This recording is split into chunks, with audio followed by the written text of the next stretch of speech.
Do you ever feel stuck, like you're living your life on autopilot? Are you ready to shift into high gear and reach the success you so richly deserve? Welcome to the Play Big Movement podcast. I am your host, Sharon Lecter, entrepreneur, business strategist, and best-selling author.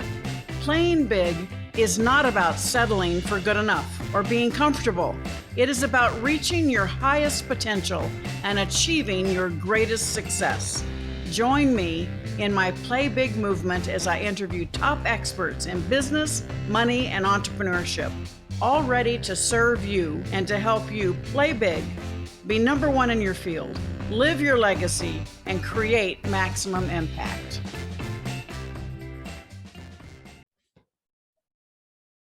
Hi, everybody. Welcome to this episode of the Play Big Movement podcast with Sharon Lecter. And, I'm excited with every guest I have, but today I'm excited because not only is she a new friend, we've met just recently, but we're working together and her information is going to make my life better as well as yours. So stay tuned, get your paper and pen, and with me, please welcome Wendie Trubow. Wendie, thank you so much for being with me. Thank you, Sharon. It's great to be here. Well, good. So a little bit of background on Wendie. We're going to really let her tell most of it, but she's a doctor, she's an MBA, and she has just become a certified functional medicine practitioner. She's passionate about helping us as women to optimize our health. Now, she's a functional medicine gynecologist, but she does even more than that. Because her life story, which I'm not going to share all of it because she's going to, what she's gone through with her health challenges helped her identify an area that she wanted to tackle for you and me. She's the author of the book, let me hold it up, Dirty Girl. And we're going to talk a little bit about this because it's something, it's not showing up very well. There we go. Put it right here. I want you to think about what she says here because it will elevate the quality of all of our lives. So Wendie, thank you for giving your time for us today. Yeah, it's really my pleasure because I'm all about health. And so if even one person finds some transformation in this, that has a ripple effect on everyone else's life. So I'm all about this. This is great. Super. Well, it certainly does. That's what we're all about, exponential results. Mm-hmm. So Wendie, let's start with little Wendie. How did you... Let's tell us a little bit about where you started, where you grew up, and how you got to where you are today. Yeah, sure. I was born in Boston, Massachusetts. My parents originally came from Detroit, so I don't have a Massachusetts accent, which is very distinctive, but I don't have it because my parents didn't have it. So we grew up in Framingham, which had the distinction of being the largest town that wasn't a city until about like 5 or 10 years ago. It was like 100,000 residents, but it was town run instead of city. And I grew up there, and I honestly had a very unremarkable childhood. My mom just said to me that she thinks I should have gone to private school because I was really smart, but I didn't know myself as that. I actually thought of myself as more on the simple side, not dumb, but just, this is who I am, here I am, and let's get going. Oh, I love that. Well, so you continue. It sounds like that didn't hold you back though, because even though you might have been accelerated, but not getting the curiosity to get you growing at a young age, your curiosity was still there because something drove you to med school. So talk a little bit about your first decision to go to med school. I don't talk about this that often because it sounds kind of woo-woo. So just to brace your listeners, it was one of those. So let me just say my whole family is physicians. My dad's a physician. My uncle's a physician. I have a ton of cousins who are physicians. And I really never thought I would be a physician ever. I didn't think I was smart enough, back to that like smart enough thing. And after I got my degree in psychology with a minor in business and hotel restaurant travel administration, thinking I would do something service oriented. And I went into sales right out of college. So I'm 22 years old and I'm selling multimedia things like slides, videos, anything that you need for a presentation, a brochure. This is back in the 90s. So it was pretty primitive, right? Nobody did it themselves. There were no iPhones. And every couple of weeks, one of my clients would ask me a medical question. And I was like, I'm your 22-year-old sales rep for a multimedia company, right? And they were like, yeah, but you just feel like you would know that. And I was really big on listening to what the universe was saying. And so I said, okay, the universe sees me as a health provider. So maybe there's something they see that I don't see. Yeah, And that's an important message, yeah, because so many times we don't know ourselves as well as people that are close to us know us. And it's yeah. important to listen to those messages. So I don't think that's woo-woo. I think that's just being present and aware of the feedback you're getting. I love it. Yeah, I decided to listen to it. And actually now, even in my clinical practice, I'll say to a woman, you really are a hero buried by everything you're dealing with. So take on my view of you instead of your own view of you. So I decided to take on the view that others had of me. And I went back and did my pre-med courses. And that's actually the first place I met my husband, although we didn't like each other, in the pre-med classes, and then applied to med school and went to med school and got into the Tufts MD MBA program, which was it was the only one of its time combined 4-year program, which meant I didn't have to spend any extra time. 4 years, 2 degrees. I was like, this is amazing. That's So I went. fantastic. That's wonderful. They need more of those, because too many Yeah. doctors don't know anything about business and Yeah. you need help. That's great. I love that. And so, but along the way, and I don't know whether it was while you were going to med school or was after, you had your own personal health challenges that helped shape your career. So talk a little bit about the Wendie that wasn't so happy. So Yeah, it's really great. My health challenges started in med school, but because the thing that's really marked about health challenges is they're rarely ever about flicking a switch, meaning it's not like you wake up Monday and you're great and Tuesday you're terrible. What happens is you have this slow erosion of function, vitality, energy, ability to do things, brain function, until something happens. And then you wake up and go, I'm not myself. Right. But until you get to that point, you kind of ignore it as a human. So I had it in med school, just kind of figured everyone had an irritable bowel like I did. I actually didn't know it was abnormal. And then fast forward through getting married and some fertility challenges. After our second child, I was really a mess and I couldn't get out of bed. I mean, I got out of bed because I was the primary breadwinner. That's why I got out of bed. And my husband was already in functional medicine. He was being mentored with a provider in Boston. And he said, before our insurance changes, why don't you see this guy? And I was like, I'll do anything. And I saw him and he did a huge workup.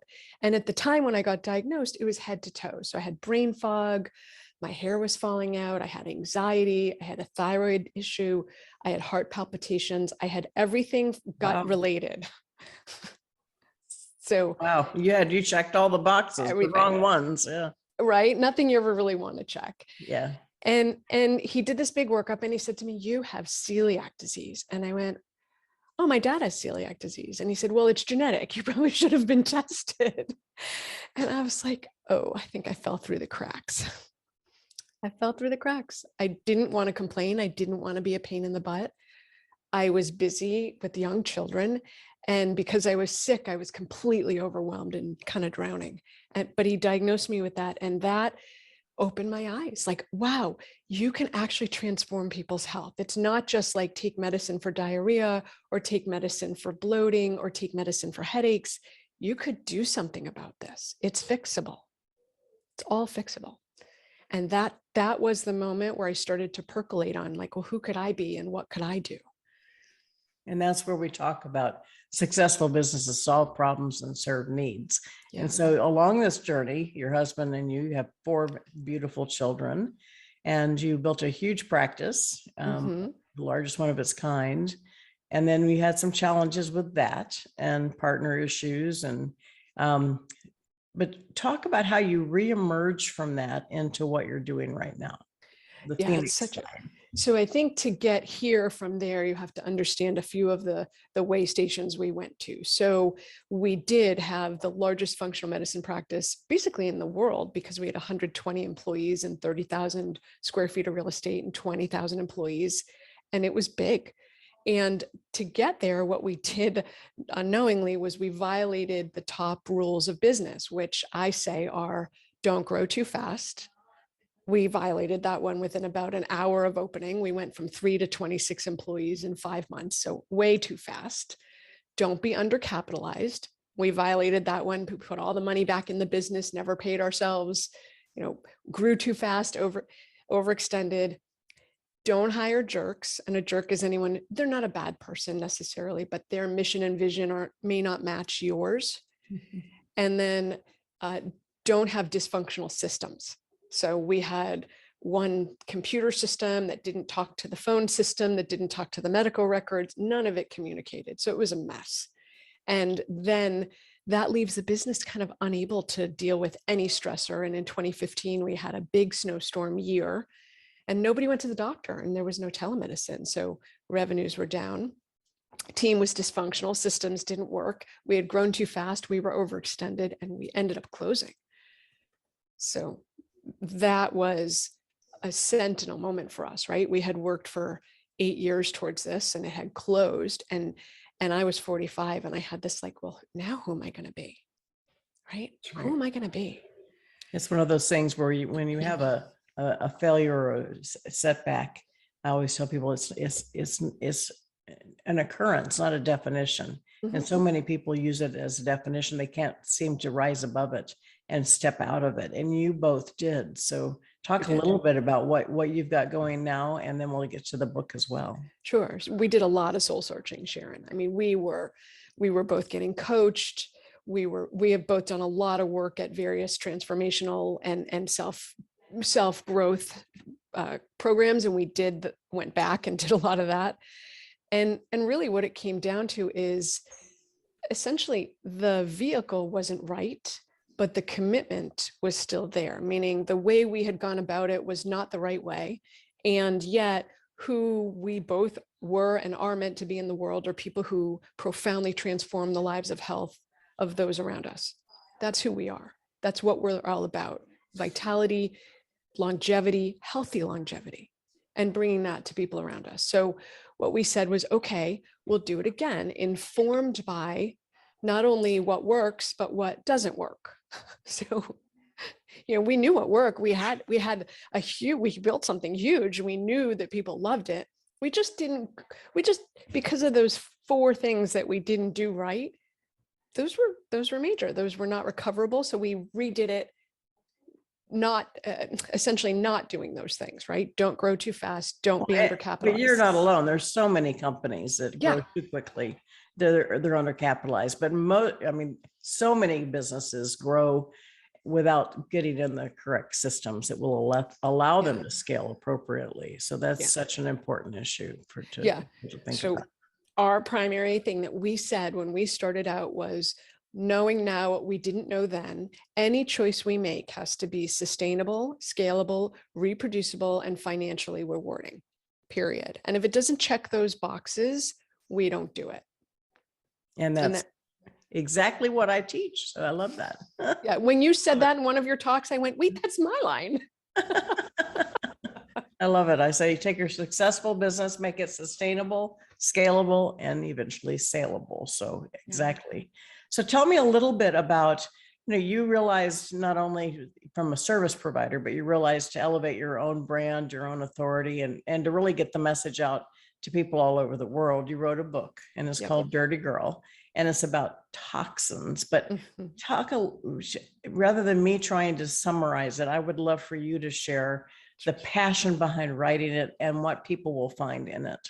Sure. Perimenopause is a beast. That's all I have to say. And that's actually our next book, all about how to navigate perimenopause without losing your body, your mind, or your relationships, because it's a really hard time of life. And I hit it at 3 years ago, and I chalked all my symptoms up to perimenopause. So we went on this trip. I gained 9 pounds when I came home, which is pretty much what no woman ever wants to say, is like, bump me up 2 dress sizes, please. No, I lost half the hair on my head and I had a rash on my face. It would not quit, Sharon. It was like I wanted to rip off my face, my eyes, my eyelids, under my nose, under my chin. It was like a mess. And I do functional medicine, which essentially is the premise that you're meant to be vital, vibrant, healthy, alive, able to be and interested in intimacy till you're at least 100. That's our philosophy. And So I started to do the functional medicine testing on myself, and my thyroid was perfect. You know how many times you're like, oh, I have 10 pounds. It must be my thyroid, right? Wasn't my thyroid. I wasn't anemic. My minerals and nutrients were perfect. My gut was pretty good, especially for a celiac. My gut was good. And then I heard this report that said that when Notre Dame burned, about 500 tons of lead was released into the air. And if you were around it, the closer you were, the more exposure you got, and the farther away you were, the less you got. And we spent a week right there, right after it burned. And that's when I went off the cliff. And I said to my husband, oh, I should do some like metals testing on myself. So I did. And my metals were positive. And in for a penny, in for a pound, I did my mycotoxins testing, which is the toxins that mold puts out when it's in you. I was positive for 4 strains of that. I was positive for mercury and lead. I was positive for environmental toxins. And I looked at my husband when I got these results and I said, I am such a dirty girl. And then I said, and that's the book we need to write, because I'm the poster child for healthy living. I don't even drink alcohol. I don't eat sugar. I don't smoke. I don't even stay up late anymore now that I'm no longer an OBGYN.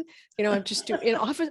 I'm like, so I eat organic, I exercise, and yet I've got this. So what does everyone else have? So we wrote this to get the word out, because everyone's got, if you live on this earth, you're exposed to toxins. And if you have not the best genetics or diet or system function, it's going to impact you. So where does somebody start? Because a regular internist may not perform those tests unless you know that you have symptoms. So yeah, they don't really have those tools in their toolbox. It's like going to the dentist to get your street cleaned. You know, it's just the wrong use of the resources. So you want to use your PCP for your annual, your sort of preventive look, but that's not where their internist isn't going to have those tools. It's really a functional medicine provider a senior functional medicine provider who's comfortable looking at the basics, which is gut function, adrenal function, minerals, nutrients, hormones, thyroid, and then more senior topics like toxins.